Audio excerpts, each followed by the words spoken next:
We've got over 500 vehicle tests on this channel, and almost all of them have headlight tests, so if you want to see how the lights on your vehicle work, this is the right place to be. Looks like Toyota sent us a Corolla to test this week, and not any Corolla. The Apex with the performance suspension that's been lowered and beefed up. This also includes their new LED headlight system, which we're going to take out and test. We're not going to do a total review on the vehicle, that's another video, just the headlights and night driving for now. So let's begin. Alright, it's dark enough, let's check out these lights and see what happens. Here we have the low beams on a wall 33 yards away or 100 feet. Very bright, good height, good spread. Go to high beam. Excellent, very good height, wide spread, strong beam. No complaints here. And here are the brights on the building up to 330 feet away. Really reaches out. And here's what they look like on low beam when you're facing them. One strong light by itself on the left. And now the high beam.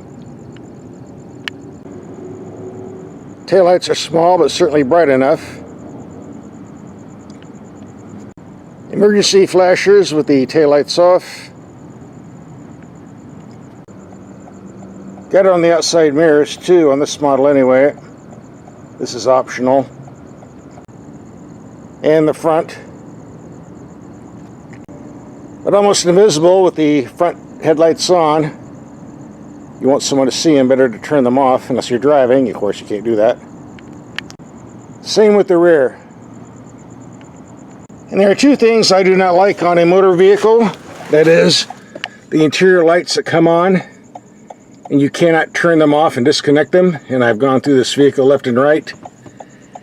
There doesn't seem to be a way to disconnect these interior lights when you open the door. That I do not like.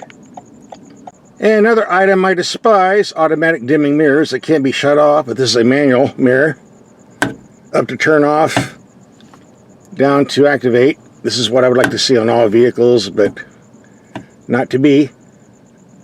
So thumbs up for the mirror system in this car, thumbs down for the automatic lights that they can be shut off once the door is closed, but not when the door is open. Now the doors are closed, yes, we can turn them off then. Also, the controls for the inside lights are too close to the emergency button, which you'll end up pressing in the dark by accident. I'm not picking on Toyota here. This seems to be an issue with lots of vehicles. The emergency button should be elsewhere, not around a light cluster and other buttons for the sunroof, but that's just the way it is. And here's what the rear view camera system looks like when you put it in reverse. Not the best clarity I've ever seen, but more than adequate. Gauge cluster lights up fairly well. Well, let's turn up the dial a little bit. Now it's really visible. These are the steering wheel controls. And the lights for the transmission shifter. Other buttons. And the buttons for the heated seats. And the brights do a pretty good job lighting up all the signs down the road.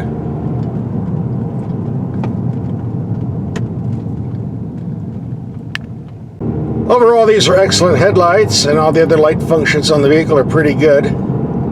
Aside from the interior lights that I bitched about, you'll be fine.